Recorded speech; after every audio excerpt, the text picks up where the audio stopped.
Your Excellencies, ladies and gentlemen, I bring you warm greetings from His Excellency Yoweri Kaguta Museveni, the President of the Republic of Uganda, and the people of Uganda.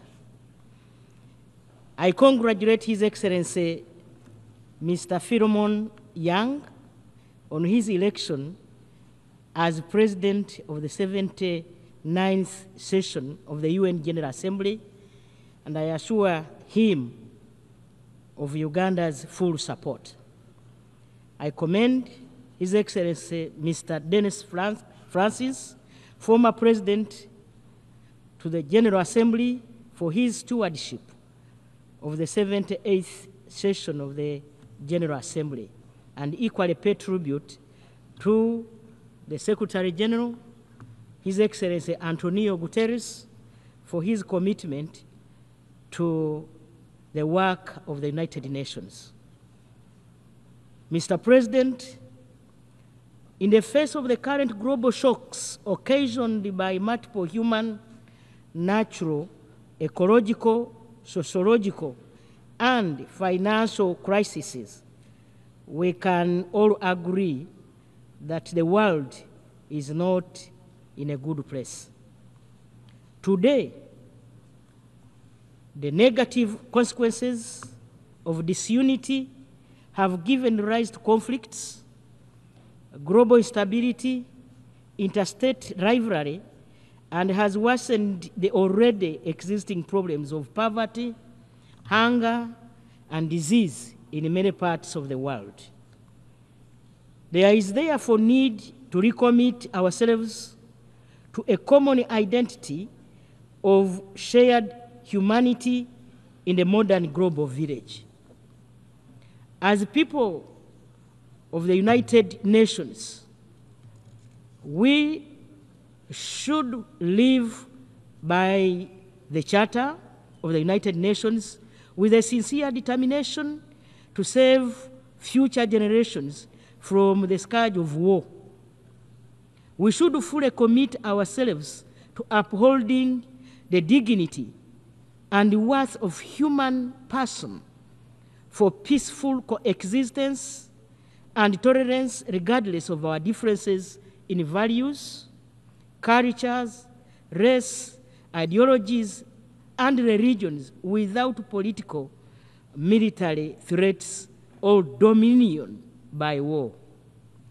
Your Excellencies, we must resolve our political commitment for the full implementation of the globally agreed frameworks for the promotion of socio-economic development and advancement of all people. In this regard, Your Excellency, urgent action is required to address global inequalities with regard to poverty, hunger, and disease, which continue to affect disproportionately the poorest and most vulnerable. Therefore, this is the time to ask the following questions.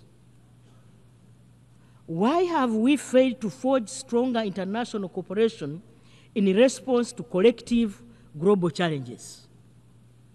The second question is, why is it that, in spite of the multiple global commitments derived through conceptually formulated solutions, decisions, and commitments, do all these remain unimplemented? This year's General Assembly, unlike others, should seek to answer these questions. Mr. President, we are all aware that most conflict drivers begin as unresolved local or regional tensions or problems, which become increasingly complex, sometimes involving multiple actors. Regional conflicts must be addressed comprehensively beyond security, with the need for broad and strong political commitments by the regional governments. Uganda believes in the peaceful resolution of conflicts wherever they occur. We are at the forefront of promoting regional peace, security, and stability necessary for economic development.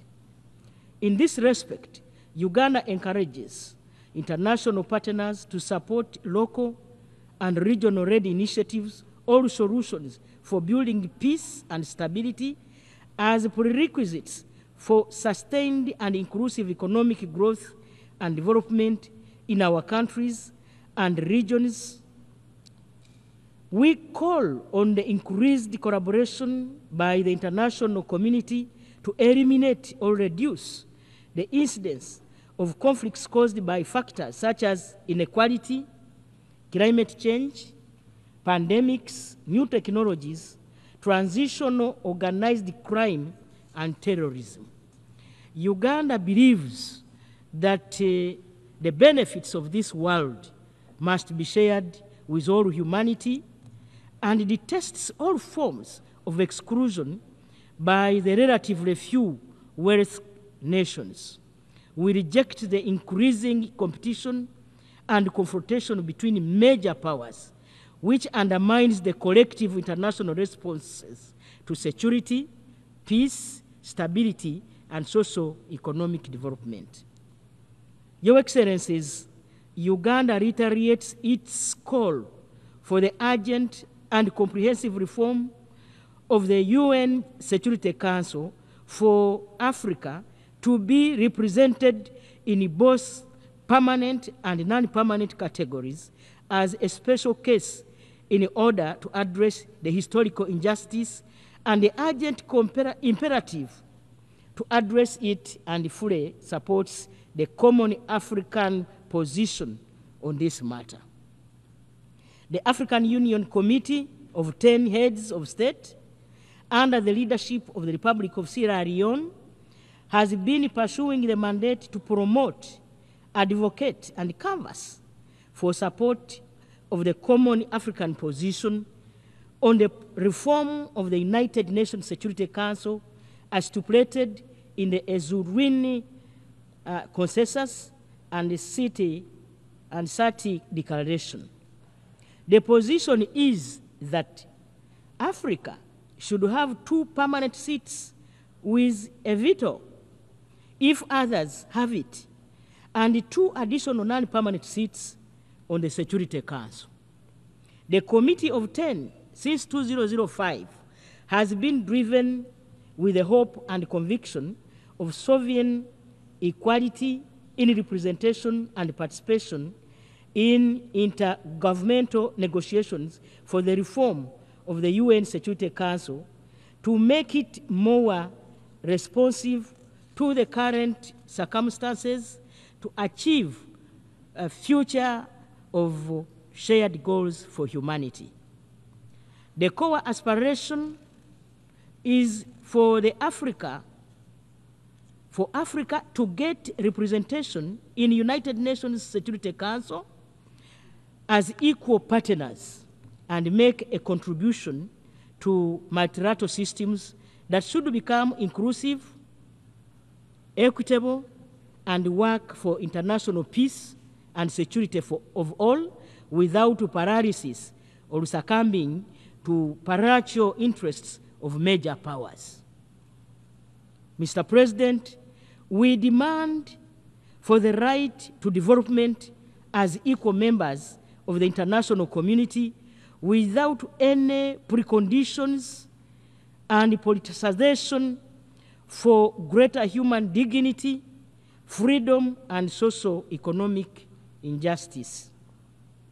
We call for fair access to means of production, technology, and capital for the socio-economic transformation of our economies in line with our national legal frameworks and development plans.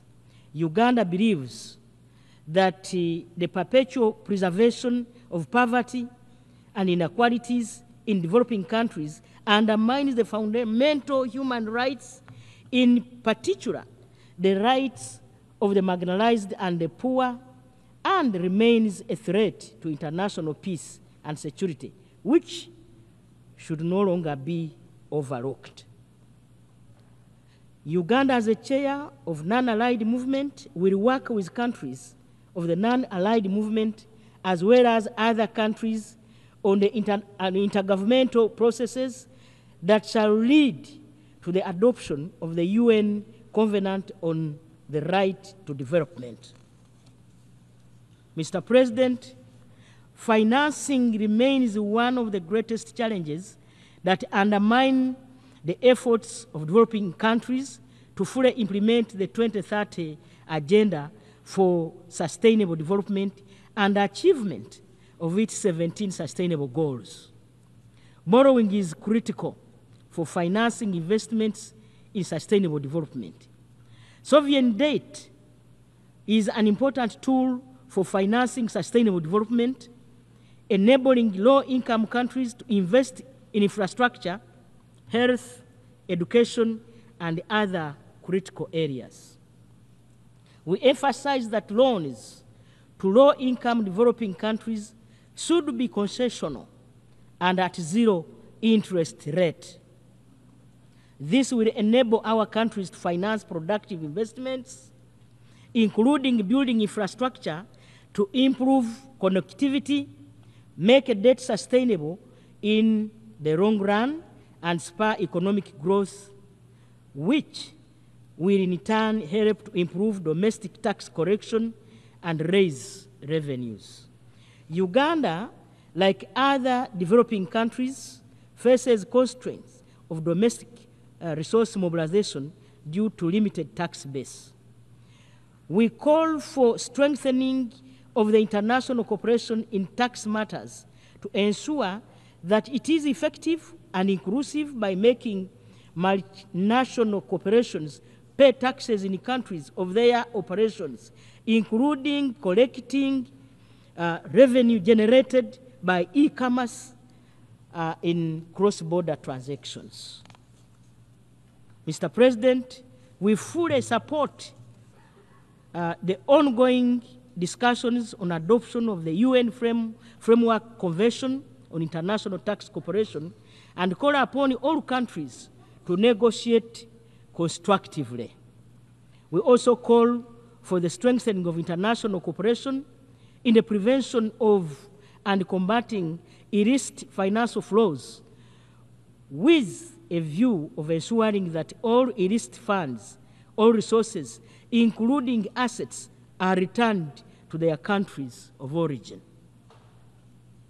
Furthermore, Uganda calls for the urgent reform of the international financial architecture, including the international financial institutions and their rules, to ensure equitable representation of developing countries in international economic governance decision-making that affect the trajectory of their national development. Your Excellencies, Uganda identified 4 key sectors of wealth and job creation in line with its national development plan, and that includes agro-processing, industrialization, services, information and communication technologies, digitalization, and skills development to support our socio-economic transformation. There is no doubt that affordable energy and access to affordable high-quality internet connectivity is vital to catalyze their full implementation in order to realize inclusive development outcomes and benefits for our people. We need to strengthen deeper collaboration with the Global South, with the support of our partners in the North, to unlock shared prosperity by building the necessary infrastructure and connectivity to increase productive capacity for rapid growth, economic takeoff, and sustainable development.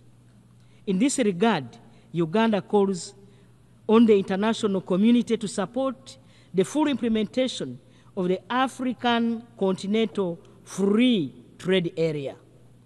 Furthermore, Uganda calls on the international community to support its path to sustainable development We encourage foreign individuals and companies to invest in the country. We welcome inflows of money, technology, knowledge, skills, and expertise as major sources of non-debt financial resources for economic development of our country. Your Excellencies, Uganda also calls for collaboration by the international community in medical research for global health to develop vaccines and treatments to combat diseases like Ebola, COVID-19, monkeypox, and improving healthcare capability in low-income countries, particularly in Africa. Uganda advocates for mutually beneficial trade and investment. We encourage that in pursuing sustainable development, foreign direct investment should be geared to adding value by processing raw materials inside our country where raw materials are produced and to export high-value products. This will create jobs, generate high incomes, and increase taxable revenues. We call on multinational companies to desist from purchasing raw materials and only selling processed products for consumption in developing countries. We equally call on developed economies and multilateral multinational companies that buy raw materials to process them and add value in their countries should take measures to institute policies that allow sharing the profits they generate in the value chain with the low-income raw material producing countries where it is sourced for shared prosperity. Mr. President, climate change remains one of the greatest challenges to the pursuit of sustainable development. Uganda calls on developed countries to provide the necessary financial, technical, as well as capacity building to support developing countries to effectively address climate change.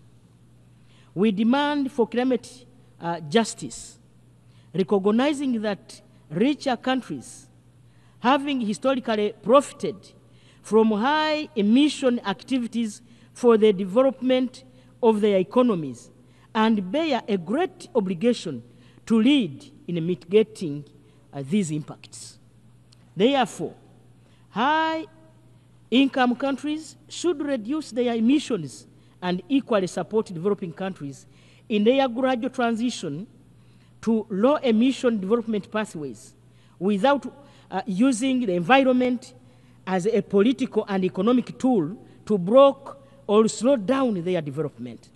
We emphasize that climate finance should be additional to official development assistance.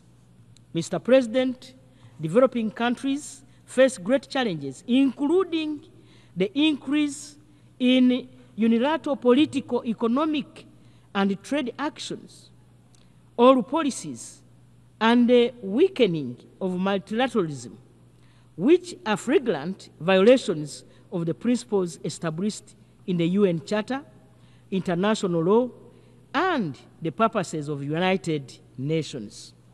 We consider that it is urgent to stop these actions that threaten the economic and social development of the countries that are subject to them, and consequently prevent them from achieving the sustainable development goals. Uganda reiterates its call to put an end to the economic, commercial, and financial blockade imposed on these sister nations under sanctions, which is a major impediment to the sustainable development. Uganda also reiterates its firm rejection to the imposition of laws and regulations with extraterritorial impact and all other forms of cohesive measures, including unilateral sanctions against developing countries, and reiterates the urgent need to eliminate them immediately. Mr. President, Your Excellencies, ladies and gentlemen, Uganda took over the chairmanship of both the Group of 77 and China and the Non-Allied Movement in January 2024. I take this opportunity on behalf of His Excellency President Yoweri Kaguta Museveni, the President of the Republic of Uganda, to thank all member states of the group and the movement for their confidence in ensuring Uganda is in the capacity of chair. We commend the Africa Group for endorsing our candidature for the chairmanship of both organizations. This year, 2024, has been a crucial year with various intergovernmental processes at the United Nations on issues that are of paramount importance to both the group and the movement. And these include, inter alia, Fourth International Conference on the Small Islands Developing States, the Third UN Conference on the Landlocked Developing Countries, the Summit of the Future, the preparations for the Fourth International Conference on Financing for Development, the 2024 UN Climate Change Conference, COP29, all of which demand that we remain even more united and steadfast in promoting the interests of developing countries. Uganda therefore commends the members of both groups for keeping united in solidarity as we pursue the issues of our common interests. In conclusion, Mr. President, Uganda will continue with this stewardship, working together in solidarity to achieve a revitalized multilateral system which is capable of adequately addressing current and emerging global challenges. We firmly believe that multilateralism remains a fundamental and crucial mechanism for addressing our common challenges, namely, 1, accelerating the implementation of the 2030 Agenda for Sustainable Development. 2, scaling up action to address climate change and biodiversity loss. 3, strengthening international tax cooperation. Then 4, availing adequate concessional financing for development. And number 5, the fight against illicit financial flows and enhancing global collaboration in digital and artificial technologies to maximize the benefit to society and minimize harm, among others. I thank you for God and my country.